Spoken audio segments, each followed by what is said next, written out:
That's all code stuff.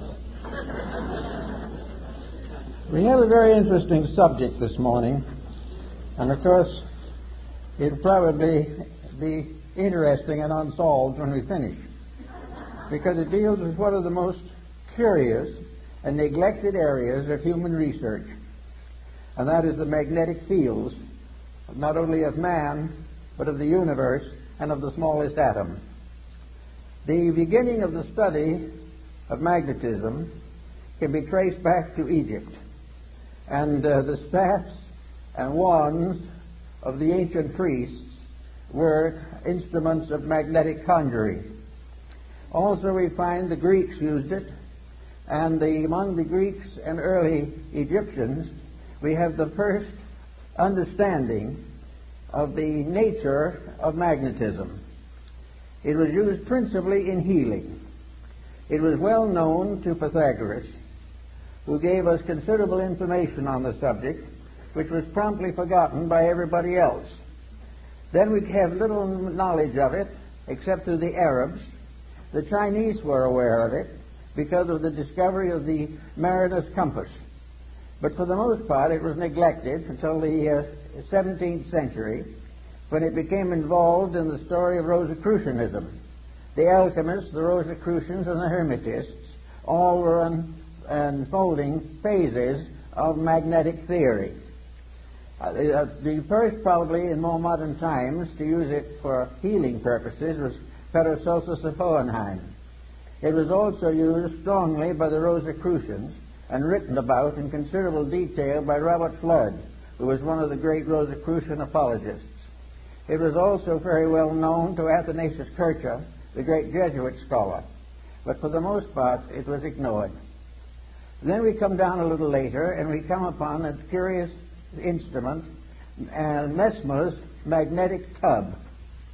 This was a kind of tank in which many people put their feet at the same time and held hands and created a battery out of the water in the tank. It was studied carefully by Cagliostro. It is also known that it interested Saint Germain profoundly, but it annoyed Benjamin Franklin all to pieces. He was never able to like the idea at all. After the developments of Mesmer, which were promptly denied by nearly every field of science, the matter dropped into comparative obscurity until more recent times, when within the last 20-25 years it has been revived strongly. And it's this revival that we want to talk about a little this morning, because it is one of the most interesting phases of our study of life. It is interesting that we should use magnetism so continuously and yet never really understand what it is. The old folks of the Greek and Egyptian period represented the human being as contained within a kind of bubble. This bubble was referred to also by the physician and who did the human atmosphere studies, Dr. Kilner of the University of Liverpool. Incidentally, the magnetic theory is based upon a very simple fact, namely that what we call empty air is not empty at all. It is the most profoundly used all the elements that we know anything about. We all live within air and have our being, and we know that if air fails, we die. But what we do not realize is that air is not just some oxygen or helium or something of this nature. Air is something in itself. It is a substance of itself. It is a substance so real and so important that it's almost impossible to estimate it. It is a tremendous field of magnetic energy. The atmosphere carries the magnetism of the sun. Ptolemy of Alexandria was one of the first to recognize the manifestations or emanations of solar light as containing an energy in addition to merely a luminous factor. The study of the magnetic powers of the sun will be more or less clearly understood by the study of the seasons. Winter, summer, spring, and these things have all to do with a magnetic factor in the air. And we think of it only as in trying to explain it as a physical astronomical phenomena, since as the rotation and revolutions of the sun and planets. But each of these planets is a field of magnetic energy. And this energy comes to us through what we call air. Now, what is air, actually? Well, we have scientific definitions of it, but there's something more to it than that. Air is something in itself. It is a substance. It is not only a condition of climate or of weather, it is a basic factor in the contributions which make up existence.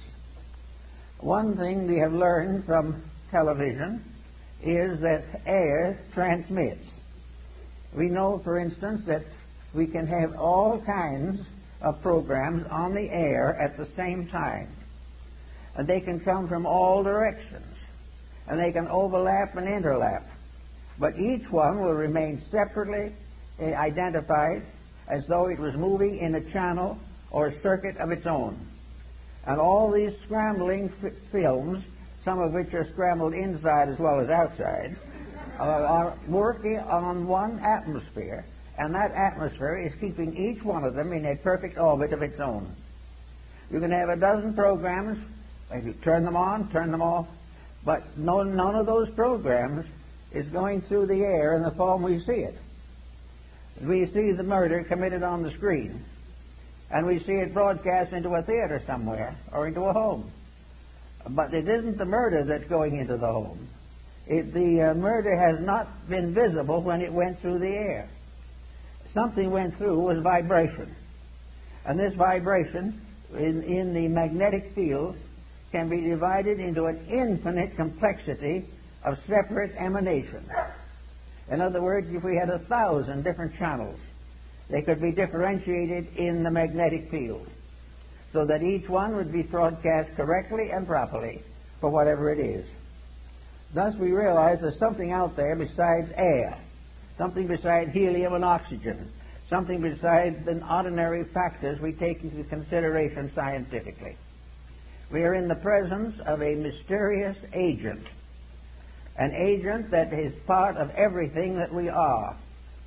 Now, studying magnetism as it comes into the human body, we discover along with Tilda that each human body is surrounded by an etheric or energy field. This energy field is sometimes referred to as an aura, but it is not the true aura that we think of in metaphysics. This magnetic field is an area of energy. This area of energy forms an egg-like atmospheric sheath around the physical body, usually extending 3 to 5 feet from it in each direction. This energy field is the basis of virtue, because this energy field depends for its reality, its serviceability, and its protecting power to mood, emotion, thought, and the attitudes of the person around which this magnetic field is gathered. In other words, the individual, if they are normal, if mentally, emotionally, and physically they are keeping the rules, this magnetic field forms a tremendous protection. It is normal, it is healthy, it is constantly able to handle infections and all kinds of difficulties. It will help to heal wounds. It will help to recover the use of functions and organs. And if we are deprived of some part of the body, it will try to compensate for it.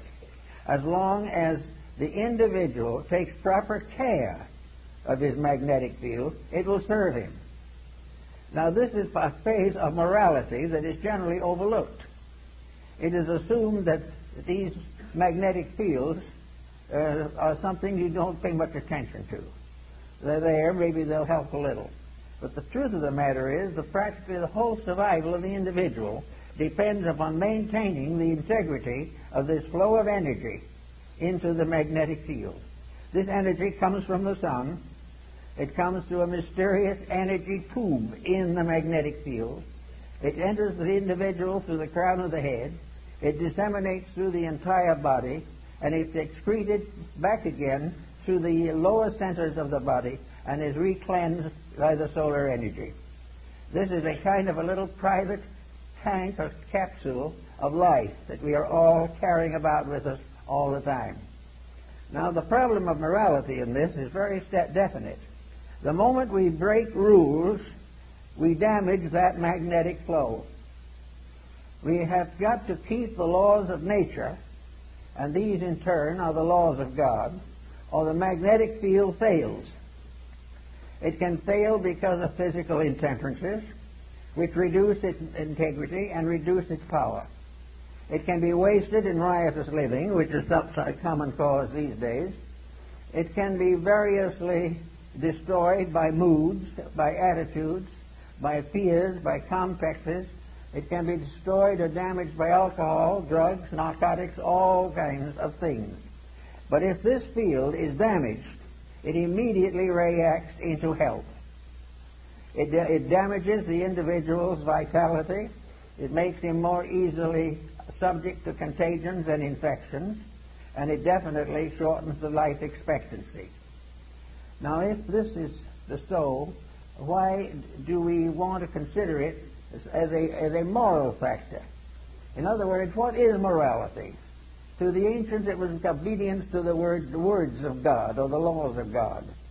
In more modern times, with more intelligent people, it is obedience with the evident will of deity as manifested in creation. Virtue lies in whatever builds up the magnetic fields. Vice is that which tears them down. No human interception can interfere with this in any way. Therefore, if we are good, it's not because the book says we should be. It's not because it was thundered by the laws on Sinai. It is because we keep the rules of the integration of the human structure, that we use the magnetic fields correctly and protect our health and our happiness and our well-being in that way. Now, we think of the magnetic field as surrounding the entire structure of the body, as Kilner shows in his work on the human atmosphere, and Babbitt also in his study of the atom. This, however, is only a phase of it. Each part of the body has a magnetic field. Each unit within the individual has its survival in a unit of energy.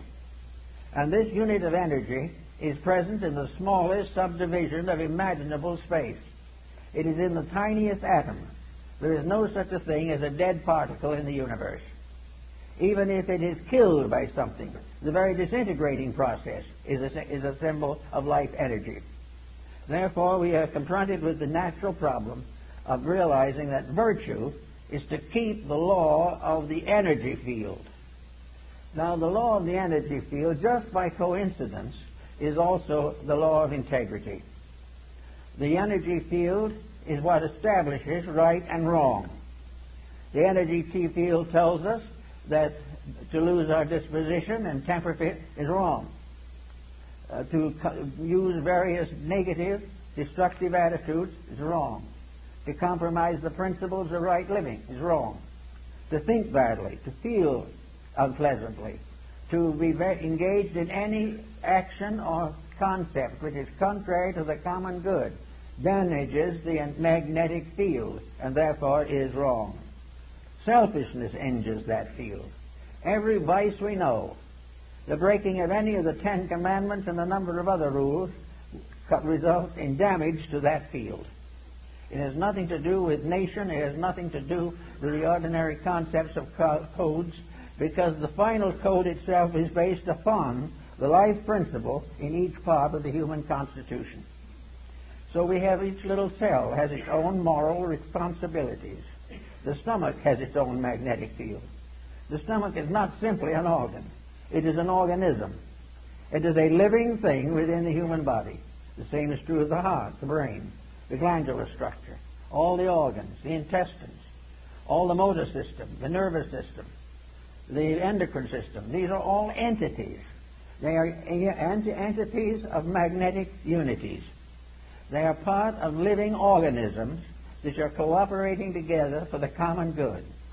To abuse one is to damage all. To neglect one is to neglect all. Each of these organs has its own field in the body, and all these fields together constitute the grand magnetic field that surrounds the complete person. Now we go inside of this for a moment to see what we're dealing with. So we go back to Pythagoras, who was very timely in that. he tells us that in Egypt there was a temple in which therapy was the result of this contemplation of symmetrical geometric solids. In other words, the images of therapy were mathematical cubes, octagons, and various forms, dodecahedrons, each one placed upon a kind of altar or pedestal for the contemplation of the sufferer. All were symmetric geometric solids, perfect and complete in structure. To look upon them was therapeutic, because to look upon them accepted their energy as a reality in our lives. Now, these stone solids apparently were not alive. They only gave the impression of value, but actually they were alive.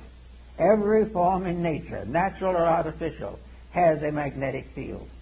From the tiniest atom to the greatest galaxy, the magnetic fields are present, and the rules of each of them must be obeyed. Now, if an individual looking at a geometric solid sees in it a perfect proportion, this realization enters into the subconscious life of the person. The imagery of that solid is sent into the consciousness in the form of a benevolent magnetic center. It means that the individual is seeing a harmony, is seeing something in perfect order and perfect correctness. And in visualizing it, wherever we see perfection, it improves ourselves. Wherever we accept discord as inevitable, it injures ourselves. Everywhere looking around us in nature, we see that all natural things are benevolent. It is only when these are abused, mostly by humanity, that these benevolences are lost. So we find that we live in a universe in which everything is in harmony if we are. Now, we can say, of course, that somebody else might be out of harmony, and this could injure us. Actually, it's not quite true. The magnetic field which protects us against any negative magnetic field that does not arise within ourselves. We are not contaminated by other people unless by our very conscious weakness or our intellectual weakness or our emotional weakness we surrender our integrity to the attitudes of other people. If we commit misdemeanors of one kind or another, we are responsible by the effect of these mistakes on our own magnetic field. Now, the magnetic field not only covers this type of thing, but it covers elimination, the intestinal walls. All of this type of thing is damaged, as we know, by hysteria, by various moods. The individual becomes ill because of a bad disposition. Now, we consider this to be just symbol of something that happens that way, but it is not. The individual who is sickened by dispositional fault is sickened because he has damaged the magnetic field of some essential part of his own nature. If he has damaged the magnetic field of his digestive system, he will have dyspepsia. And if the dyspepsia lasts long enough and the magnetic field is thickened long enough, then long enduring chronic ailments can set in. No individual actually is infected entirely from himself, but never completely without himself. All of these unities of facts must be in harmony. Now, in the Rosicrucian philosophy, we had alchemy, the transmutation of various phases of life.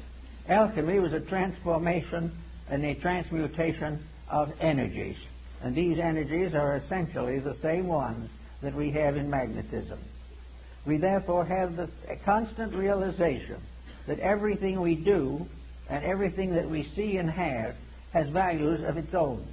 Now, let us pick up a pebble from the beach, and we suddenly realize that we're in the presence of a little stone. Today, there is quite an interest in little stones, all kinds of stones. We are interested in the crystals that form in rocks and all these types of things. But crystals are formed by magnetism. They are formed by a rate of vibration peculiar to a certain element.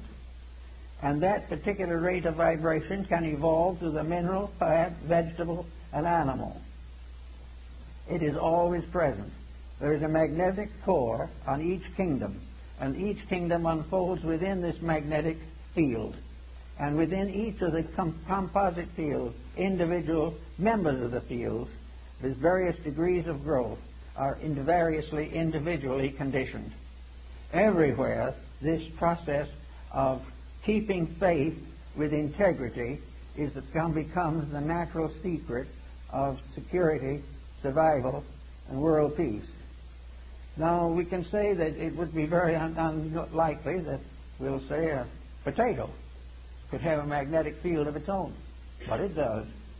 In fact, every cell within the potato has a magnetic field of its own. Therefore, we come into the problem of nutrition. And nutrition is very largely the study of the magnetic fields of various food products. It also tells us what happens when these food products are adulterated or are variously misused or poisonous elements are introduced into them. All this is part of a mystery that is solved in magnetism. We pass laws against these misuses, but we fail to realize that it is not just the physical factor that we have to work with. The physical factor is only a fragment of it. The main problem is to realize that behind all of these problems, whether of government or of religion or of philosophy, all these things are in trouble because of lack of integrity. And integrity is simply keeping the laws and rules of energy fields. Each field has its own integrities.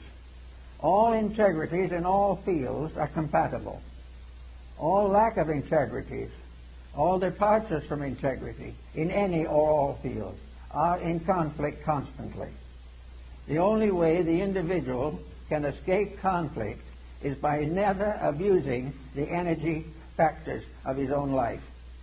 He must never abuse his body, his emotions, or his mind. He must never permit himself to develop attitudes that are incompatible with the integrities which nature has bestowed. The magnetic fields are absolutely honest. There is no possible way of making them dishonest. The only thing we can do with them is to destroy or limit the manifestation of their integrity. If we break the rule, we lose the benefit of that particular energy. When we lose that benefit, we then say that evil has come to us. But it is not an evil thing that has come to us. It is the failure of a good thing to be developed and purified and intensified. Now, the elementary fields, the magnetic fields, are also in a state of constant evolution. They're in evolution in the life of the person. The individual may be born on a certain level of magnetic integrity. If he becomes a better person, he strengthens these values in himself, because actually it is all a matter of gradually strengthening the perfection of an energy resource. Now, no one is going to perfect it in one life or 100 lives maybe, but it's going to grow. And the more integrity grows, the more rapidly the individual becomes harmoniously adjusted to the principle of life to which he belongs. In our world at the present time, we're in a sad state in which practically everyone has broken every conceivable rule. We are living day by day trying to live off the profits from our own mistakes, and this is not really profitable. We are not realizing that this has nothing to do primarily with the theology. This has nothing to do with laws of government. This has nothing to do actually with our legal codes. It has to do with the relationship of energy to its proper ends and purposes. We know what it's supposed to be, we know what it's supposed to do, and we know that it isn't accomplishing that. Now, we would say that something we might say as integrity is not a thing. It is something, an attitude. It is an approach to a thing. But this is not really true. Integrity is also a magnetic field. Everything is. Sorrow is a magnetic field. Ocean water is a magnetic field. Everything that has an existence has a magnetic field. It may have one that is not even visible. And the whole of our atmosphere, the whole of the world in which we live, is one mass of magnetic interplays. But as long as these are kept honest, they are all compatible. And a universe in which there was no dishonesty would be free from every infirmity. But it's not possible as yet to achieve to this. But we can achieve to varying degrees of it, and we can exceed and excel the amount we are born with if we decide to stay with it for the duration of our lives. Therefore, we can look around us and see what constitutes a magnetic field. Let us take, for instance, our television industry, which is in very poor shape at the present time. Television is actually using magnetism. It is part of a world of electronics which we consider now to be simply a physical thing. So we say to ourselves, we have all these stations, a great many of them, and they are all broadcasting on various wavelengths. Among others, we have a special station for the police department. We have a special station for the fire department. We have all kinds of internal usages of these mechanisms which we call transmissions. But when we get all through with it, television transmission is a work achieved by energy. There is an energy field, and it is unfolding and developing in a larger energy field. The atmosphere through which these messages pass is itself a great field of life, and it is alive. Space is alive. Space is not merely some atoms alive in a vacuum. Space itself, as a substance and essence, is part of the great magnetism of the sun. Now we have here all these stations broadcasting on their own wavelengths. Now into this magnetic field, which we call the atmosphere, is dumped a conglomerate you wouldn't believe. There's all kinds of things. Not only the conglomerate of the television, but the conglomerate of senates and houses of representatives and the various governments, religions pouring their influences into it. This atmosphere, which we can see right through if it isn't for the smog, is continuously being filled with something. And yet, with all that, this thing which we call atmosphere, and is empty, so-called, nothing to see, is able to differentiate those stations so perfectly that what you see here will go through that air, and there's no image going through the air. And it will come out again in another receiving set, proving conclusively that in its entire transmission, perhaps around the world, it was never for one moment deprived of its integrity or its individuality. It was never massed into other things. Now, occasionally we make a mistake and try to put too many things on one channel, but that is up to us. If we do it right, there will always be a channel. For anything, we want a channel that way. But it will always come through, although it is coming through a medium which we can't see, and at any point along the way, there's no program noticeable, no program possible. But at a proper point, a receiving station can recreate that particular program in all its detail, although it was passed through maybe thousands of miles of so-called empty atmosphere. And all these different channels have never become confused unless we have improperly channeled them. So we have all this proof that there is something out there in space. Now that what's out there in space is also subject to toxin. We can say that some broadcasts are toxic. We can say that anything that goes through that space, which by vibratory rate is not good, is damaging not only itself, but its recipients, and is also poisoning the channel. As long as we have corrupt patterns, as long as aggressive commercialism, as long as corruption is indulged in over the airways, we will have magnetic sickness in the air. We will have it in the air, and it will permeate our homes, our families, our governments, and our nations. We will sicken that level through which that particular energy flows, so that the energies that we use for communication have their own sicknesses.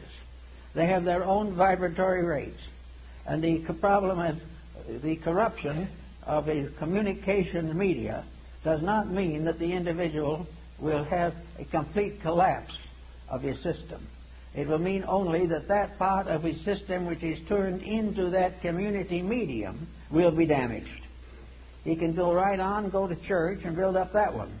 For in the meantime, however, the television is tearing down another energy field. Now, as you tear down these energy fields, which most people don't even know exist or believe in, you are also opening yourself to all kinds of sickness and also all kinds of moral energy decay. You are opening yourself to the corruptions of the life principles which are necessary to maintain you. The moment you damage a level of integrity in your own magnetism, that level of integrity becomes sick. The moment that becomes sick, part of the defense against exterior problems is reduced. The only way in which the individual can be really dominated by anything except himself is when he sells out his own energy and becomes negative to other things. He has to relinquish his own integrity before he can be damaged by outside forces. There isn't enough evil in all the world to destroy the integrity of one person. He must destroy it himself, or compromise it, or relax it, or be talked into something. But it has to be his own action. Therefore, the damages are, in a sense, not only moral, but are absolutely just in their actual integrities. And this is the way in which, apparently, as the Chinese noted, the universe creates the concept of right and wrong. This right and wrong is simply a matter of what builds up and what tears down the essential energies upon which life depends. So we have this problem in every field of life. We have it in the narcotics problem.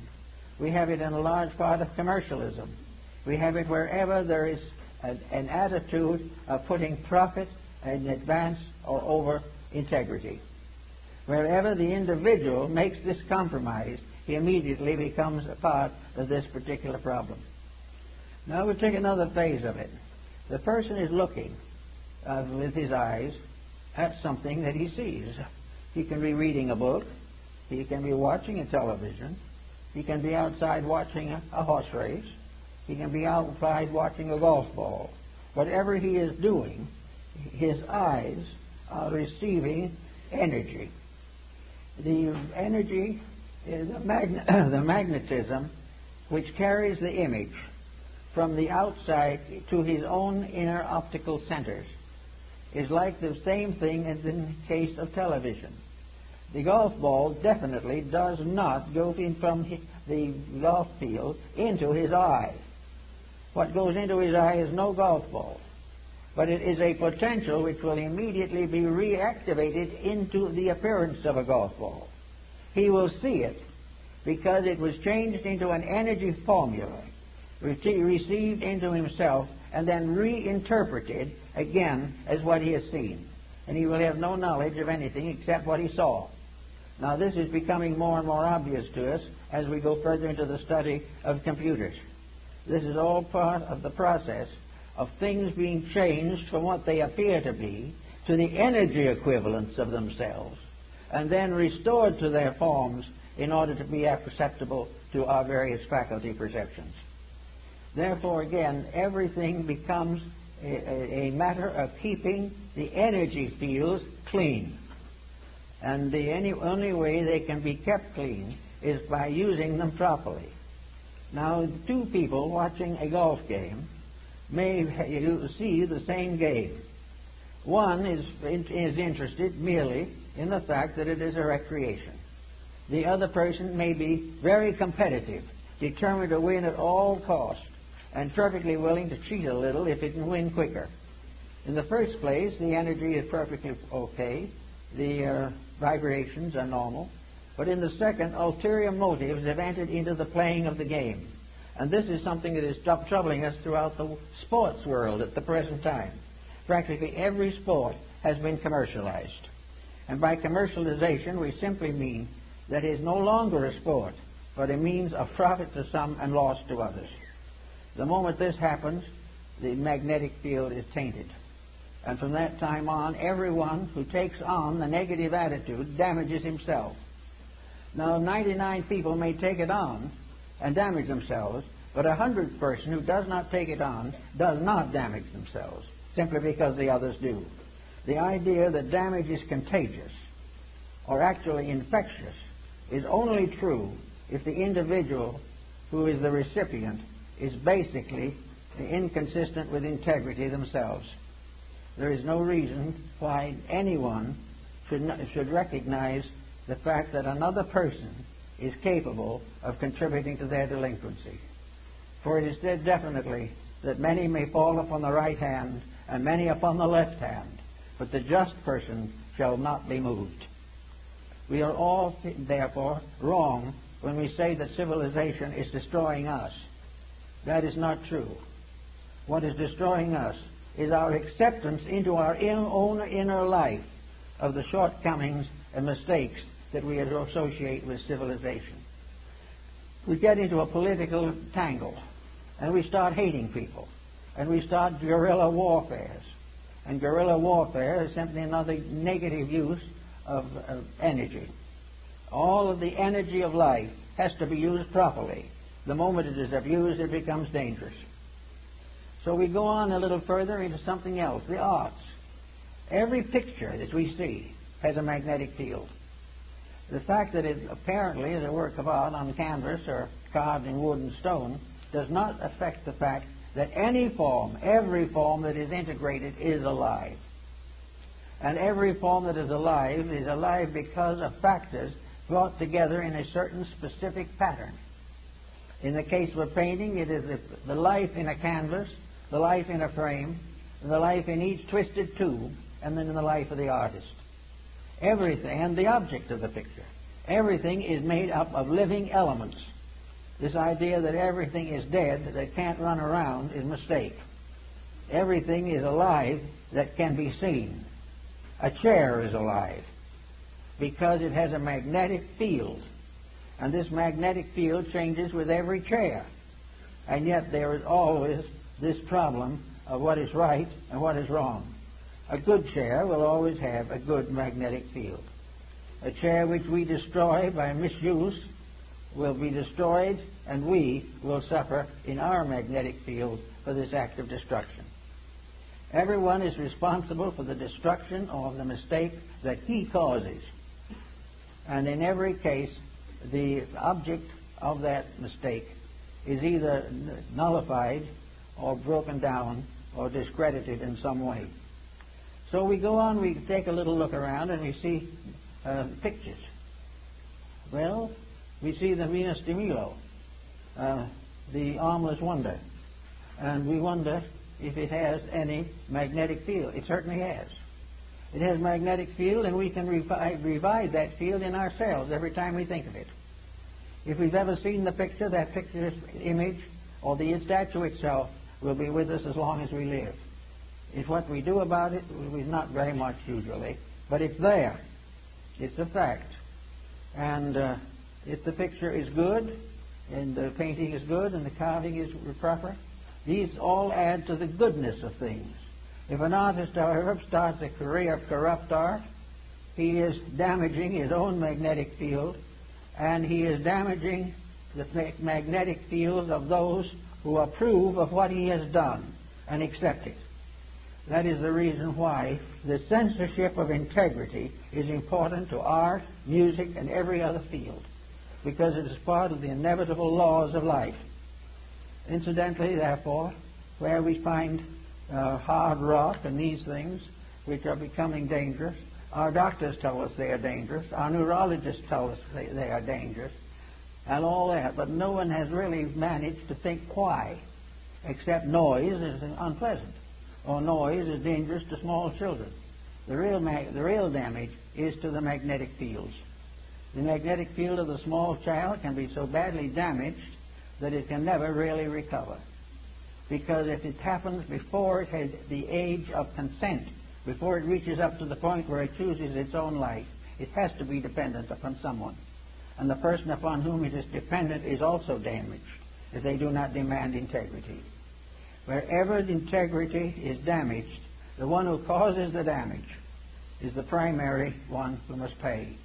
And if the individual causes his own damage, then he is the one that must pay for it. But the damage is not in the building or in the rock or in the stone. It is in the magnetic field. It is in that part of ourselves which we depend upon to maintain our various integrities.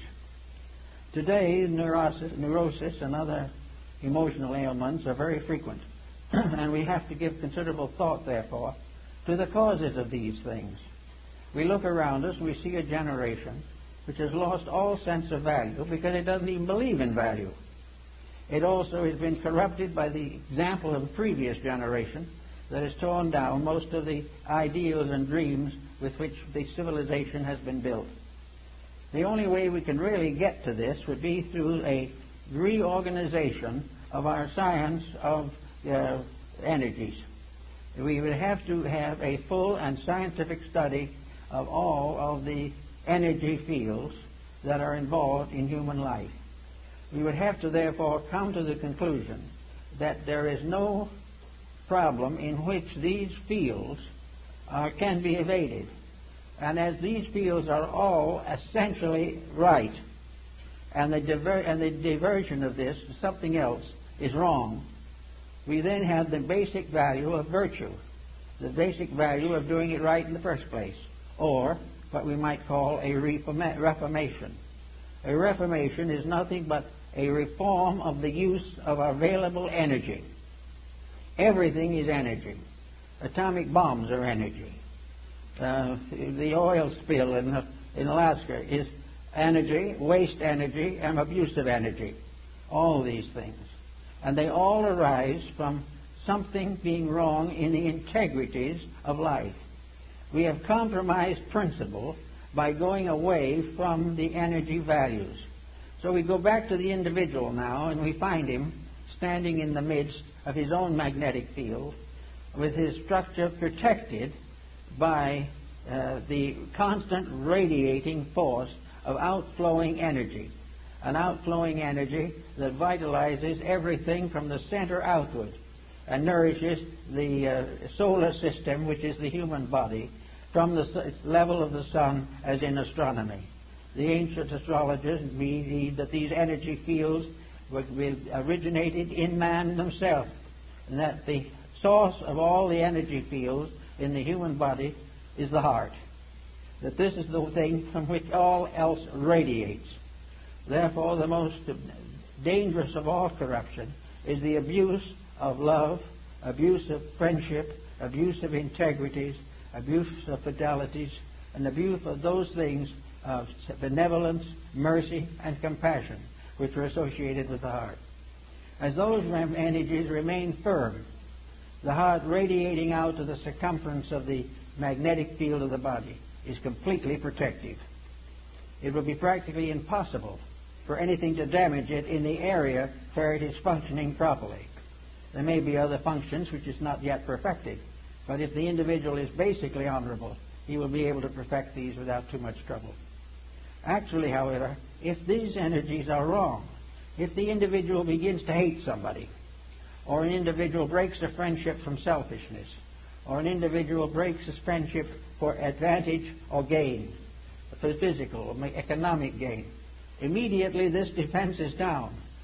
The individual who cheats has lowered his defenses against being cheated in his own turn.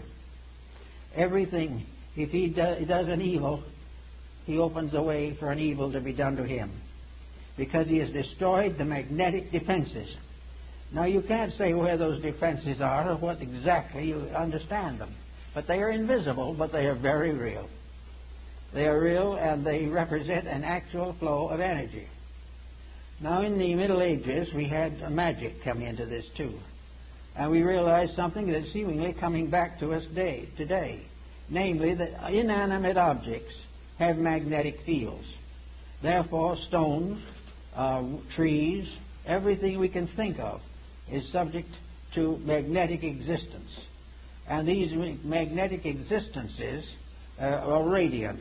They convey meaning and value in all directions. Therefore, we know why Paracelsus made such a point of certain talismans and things of that nature, because he believed that they had to do with the magnetic field. He was the one, probably, who first made the use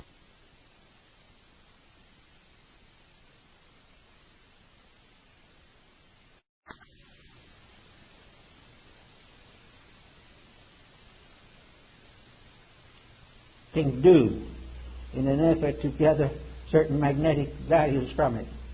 He lived in Switzerland, where the dew is very heavy, and he put glass plates out on little stands, and on these glass plates at night, under certain positions of the planets and the moon, he gathered the dew, impregnated with the vibrations of the planetary positions at the time of the exposure. These materials he bottled and labeled exactly as he would an ordinary medication.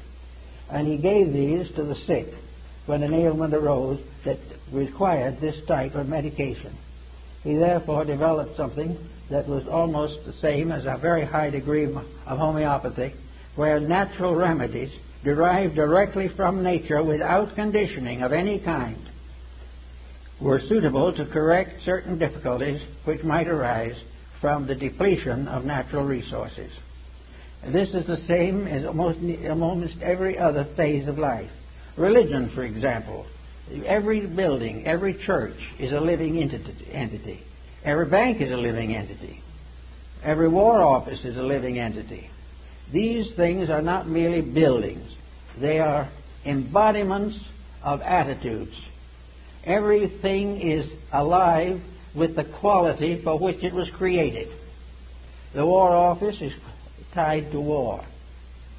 The bank is tied to banking. But banking is a living fact. It is the banking that is the real living involvement in the so-called story of banking. These things are all alive. And each one of these, as it comes into life, is born with a certain responsibility. We will say that a young person born into a family is born to help to maintain that family, protect it, and serve with it for the completion and perfection of the community. The same is true of a bank. A bank is part of an organization, part of an entity, part of something created for a purpose. Now, if the bank fulfills this purpose honorably, it is then healthy. If, on the other hand, it decides to make an unreasonable profit, if it decides to sacrifice its integrity for the advancement of its own institutional existence, there is trouble. The bank will ultimately go broke. The stock exchange, when it was created to help farmers and merchants to share their goods and make proper and reasonable investments, as they all sat together under a tree in the south end of New York, if this institution had remained a benevolent organization of service, it would be still probably very practical and very useful. But instead of being that, it has now become a structure of misuses and abuses. And the result is it is gradually destroying itself. Now, entities. A republic is an entity. It is a magnetic field. An autocracy is a field. A monarchy is a field. A communistic institution is a field. Every one of these organizations use energy. They use it in 1,000 different ways. Political speeches, harangues on the street corners, battles in the alleys and back roads. Everything is involved. And every one of these energy fields that becomes corrupted in any form or in any way is doomed to disaster. Therefore, our code of honor is not based upon the Mosaic code alone, although that is a very good one. It is actually based upon use and abuse. There is no possibility of an abuse succeeding. It will seem to succeed for a little while. It will succeed in the same way that an abuse of the body will apparently provide the individual with an opportunity to make very serious mistakes. But in the end, the energy fields pay the bill. Every misuse of life responsibility, use of basic materials, the abuse of forests, the abuse of water, the corruption of air, all these things are paid for in magnetic defects. And we are beginning to recognize them now. We are wondering why some of these strange things happen that have been happening in the last few years. Nuclear fission is a great tragedy, not because it simply offends the peace-loving human being, but because it is a misuse, a violent corruption of energy. It is the use of a divine power to injure other people. Therefore, that which lives by the sword must perish by the sword. So our whole morality is a matter of life energies. It is a matter of gradually bringing all our intemperances into patterns of usefulness and creativeness and constructiveness. It is the gradual victory of a friendship over animosity. It takes the stranger out of existence and puts the friend in its place. Everything is part of working towards an harmonious balance of the natural resources of the solar power. Everything can be used to advance the common good, but everything that is used to destroy will be destroyed by its own destructiveness within itself. Now, another phase of that is now coming into focus very strongly in the problem of the general reformation in human relationships. We have today a problem of marriage, divorce, adoption of children, all these different moral issues. Now, we're going to have to finally settle down, and every person will have to decide whether he is going to fulfill his own purposes or whether he is going to obey the laws of nature. If he obeys the laws of nature and understands them, things will be solved. If he keeps on doing as he pleases with no consideration for values or for the rights and purposes of nature, he will be in trouble. Everywhere it is energy, energy that must be properly used. Now we have now considerable emphasis upon the creation of new energy symbols. And this is more or less an interesting phase of our problem. The ancients used all kinds of symbolic designs to indicate energy. They had their pentacles and their signs and their symbols and their images. And in metaphysical thinking and philosophical thinking, there was a great emphasis upon meditation and the mantras and mudras of the esoteric doctrine. These are very important. But now comes the question. Meditation is a mood for the distribution of energy. The power of meditation has to do with the use of magnetic energy. Therefore, the problem of meditation is very simple. You say to yourself, I want to develop a higher grade or higher level of integrity. Therefore, through meditation and the dedication to the highest principles that I know, I will achieve a great improvement in character. Now, this is very good, proper. It's been followed by sadhus and hermits for ages. It has been followed by early Christian monks for nearly 2,000 years. Therefore, there's nothing wrong in meditation. But someone, out of the smartness of something, decided that by meditation he could also accomplish a certain amount of selfish fortune for himself. I know one individual who taught high disciplines for the sake of improving socially, making a wealthy marriage, increasing in business, dominating other people, and was doing very well with it. One day I got a telephone call from the local hospital. This individual was sick. So he went down. I said, well, what seems to be the trouble? It was a woman. She was in tears. She said, you know, all my life, or for many years, I've taught people to think rich, think happy, think healthy, and I am dying of cancer. Well, that is again a strange kind of poetic justice that seems very cruel. No question about it. But the individual had broken the rules that associate with magnetic energies. The rule of all possession is right use. The use of all esoteric doctrines and disciplines is for the advancement of the common good. And when we start meditating for a fortune or something, we are headed to trouble, because this is contrary to the proper use of magnetic resources. Magnetism is a great field of energy available to all. The price of it is simple. Earn it. You've got to be right, and all the energy of space is available for the right use that you can make of it. And as much as the right use you can understandingly create at the proper time. But the moment the individual becomes selfish or self-centered, the magnetic field of his own body begins to fail.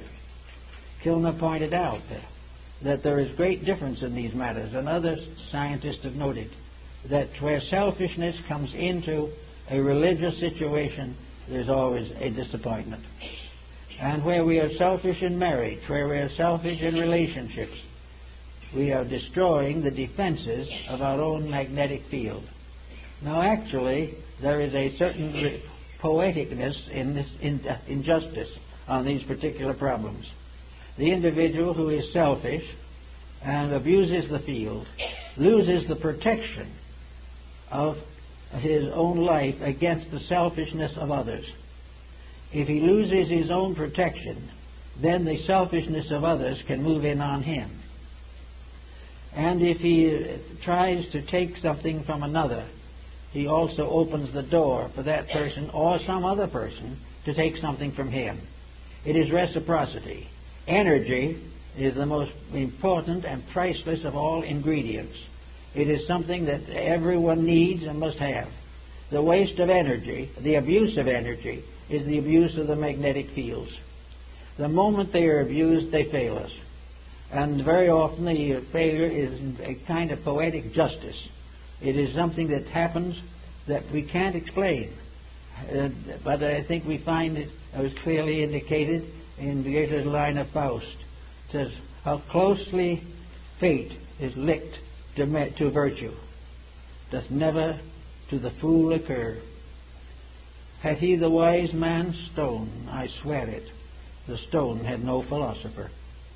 Wherever we have skill, we have knowledge, we have unusual abilities, we have been given good educations, we have been perhaps by good parents advanced in as much morality as possible, and then we go out and immediately sacrifice all that we have gained or has been we have been helped to have on our own personal selfishness. That means no wise man's stone for us. That means that we will not be able to succeed because we have, in a treasonable manner, perverted that which was our constructive birthright. So we're here today as part of a world of selfish people. We're here today with everybody trying to get theirs before somebody else takes it away from them. We're here in the presence of governments of questionable integrity, products of questionable value, and also another general factor which we must also face. And that is, we are now nearly 5.5, almost 6 billion disillusioned people. We have not much faith in anything. Every day the newspaper helps us to lose what honesty and faith we might have. We can become finally convinced that we live in a completely corrupt world. Therefore we are bewildered, we are intimidated, we are worried, and very often just simply give up and follow the line of least resistance and go down with the rest. Now this isn't really the way it was intended to be. Actually, the bad news that we have has nothing to do with us unless we're part of the bad program. Now you might say, well, it's nicer to imagine a world in which we could all work together. There's no doubt about it. That would be much better. But until such time, the individual who is trying to be right has got to be careful that he is not infected by a common disillusionment. He cannot afford to say everything is wrong and mean it. He's got to hold inside of himself a realization that principle is the basic value, and that regardless of what happens in the world, he cannot lose sight of protecting his own energy resources, because it might just so happen that he could be one of those who could help to change the course of history. In other words, disillusionment, despair, discouragement, bitterness, anger, frustration, all these do nothing to the person against whom they are turned, but they do everything to the individual who uses them. Therefore, no matter what we read in the paper, no matter what comes to us over the radio or in television, the individual must retain within himself the realization that there is a great good behind everything, and that that great good will succeed, and that this magnetic field we're talking about, which extends not only through this solar system but through the entire galaxy, decrees within itself by its own immutable process that evil can never win. We must go through certain travail in connection with it. We have to finally learn to our own satisfaction that we can't do it badly and be well off. But until such time, values never change. Never will we be punished for what somebody else does. Never will we be rewarded for the virtues of others. We must achieve these things ourselves through our own efforts, through our own integrities, and through our own dedications. And all of this is added up in a mysterious bank account which is called energy or magnetic resource. It is there to serve us. It is there to serve the individual who does wrong. But if the individual does wrong, the service collapses. And the individual who does wrong finally finds the energy turns back upon himself, and the corruption continues. We must keep this center of consciousness within ourselves in a condition of correctness. In Buddhism, the heart is called the Saptapana, the house or temple with 7 rooms.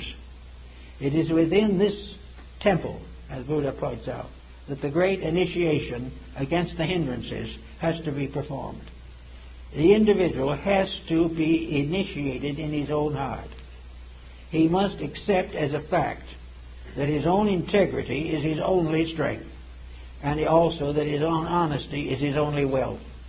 All else is some kind of a delusion which will ultimately turn back and whip him.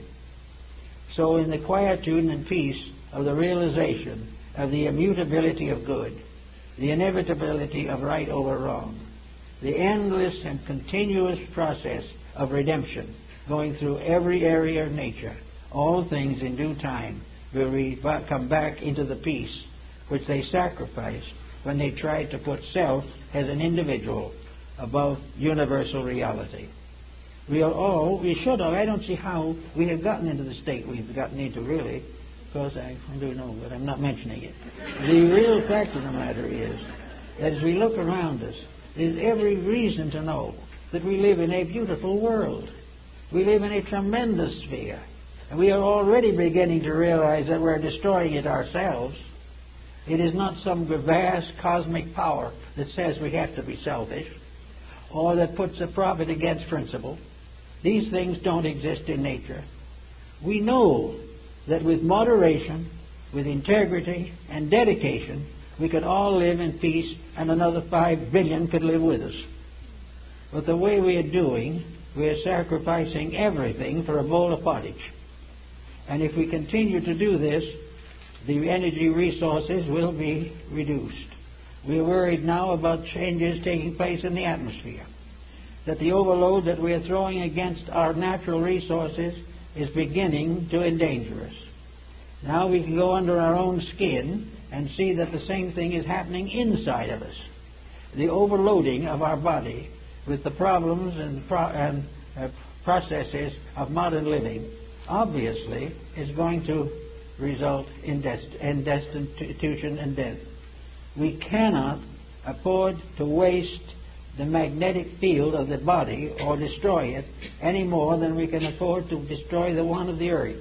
If we're going to run out of petroleum someday, we're also going to run out of the ability to recuperate from ailments if we dispose of and waste our recuperative power. The magnetism which helps digestion can be destroyed, wasted by corruption. when we take into ourselves dangerous foods, dangerous attitudes, or when we eat with a dangerous mood. We are endangering ourselves. And when the world does these things, the world endangers itself. And we will not be the first civilization, as I said in India, the great mother, the earth, has cast many civilizations from her back. Everything that goes beyond a certain point is destroyed because it breaks up its relation with its energy supply. It no longer is fed primarily by magnetism, because it's magnetism in the food that feeds us, it's magnetism in the air that we breathe, it's magnetism in the earth that grows our vegetables, and it is magnetism in our souls that makes us hope for good. All the things we know, all the things we believe in, are energy dependent.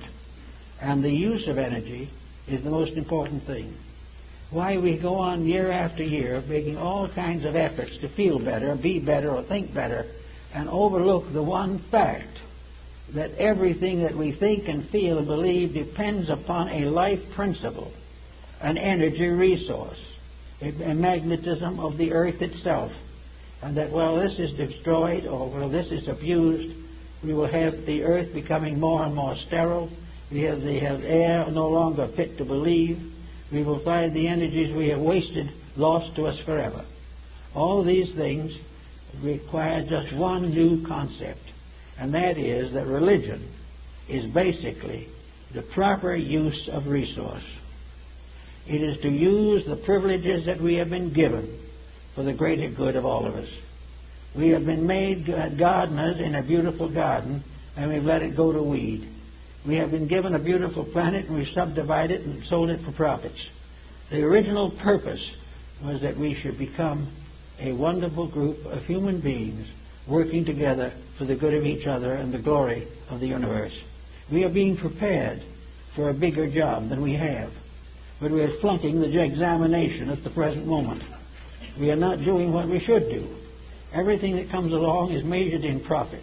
Everything that comes along is measured in freedom from responsibility, when energy is something that we must be responsible for, or we will waste it forever, or as long as we can.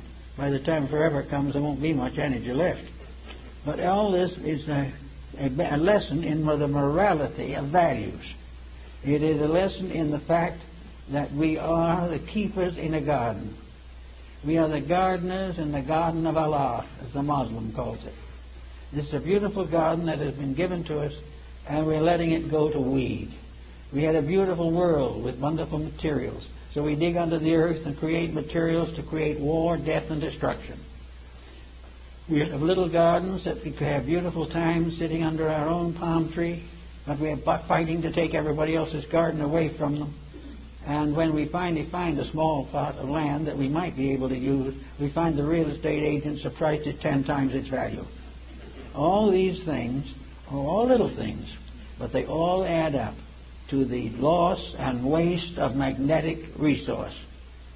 They are the failure of the individual to protect the source of his own life, the source of his own future, and the breaking of the laws and rules by which he must compare his own needs with the needs of others.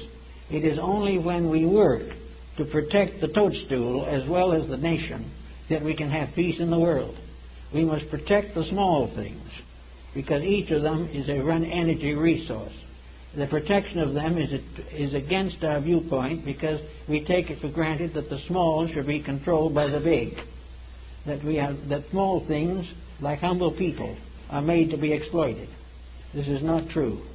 Everything in life is made to be used. Nothing is made to be abused. And the individual who abuses any part of life is contributing to the common cause of destruction. Now, this business of the energy and magnetic resource went on down through to the present time. And now we have a new measurement for it, and that is the development of a large group of electrical devices by means of which it becomes apparent to us that it is possible for the human being to make use of any energy as he sees fit. Now, the instrument that he has within himself is infinitely more wonderful than any television or any computer can possibly be. We can have a computer do everything, and it is alive. Don't for a minute think it isn't. But it is alive in a field of energy. It has a life. It can propagate itself. It can develop itself. It can grow up. It can grow old, and it can die. Because it is all part of an energy usage. But in all of these usages, let's remember that the individual is humanity's prime asset. The individual is here to grow. And in growing, he grows by helping everything else to grow. The moment he goes into negative competitive relationships with everything else, he destroys himself. So out of a great brotherhood involving potatoes, diamonds, computers, television, music, everything is part of a magnificent harmonic pattern. But the individual has forgotten or neglected to mature his own inner life. He was given religion in the beginning to help him to build an internal life, for religion was nothing but a statement of the rules. It wasn't a doctrine, it was a statement of the laws that have to be obeyed. Man has gradually disobeyed these rules, and now he questions the reality of religion. But he has never been able to prove that the religion was wrong. It was merely inconvenient. It prevented him from being as selfish as he would like to be.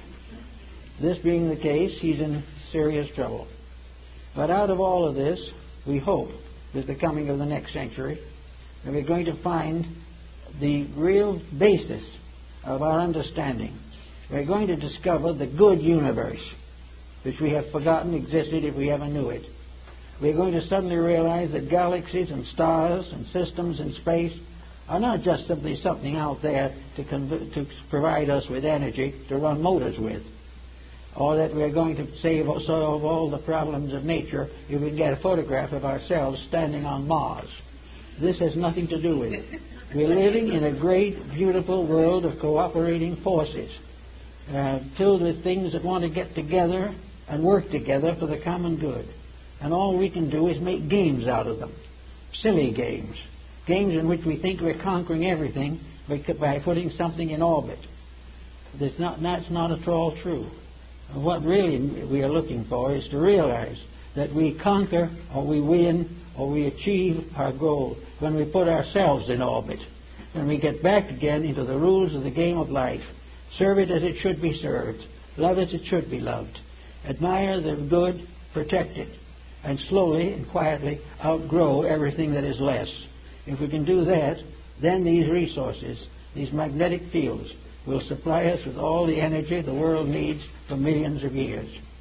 It will not be the loss of the energy, but it will be that if we do not make these corrections, we will not be able to draw the energy to ourselves, and that which cuts itself off from life is the dead branch that is cast back into the fire.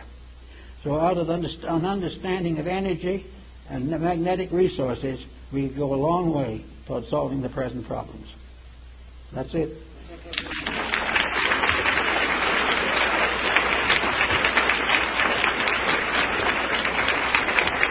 Now if I can get up, I'm all right.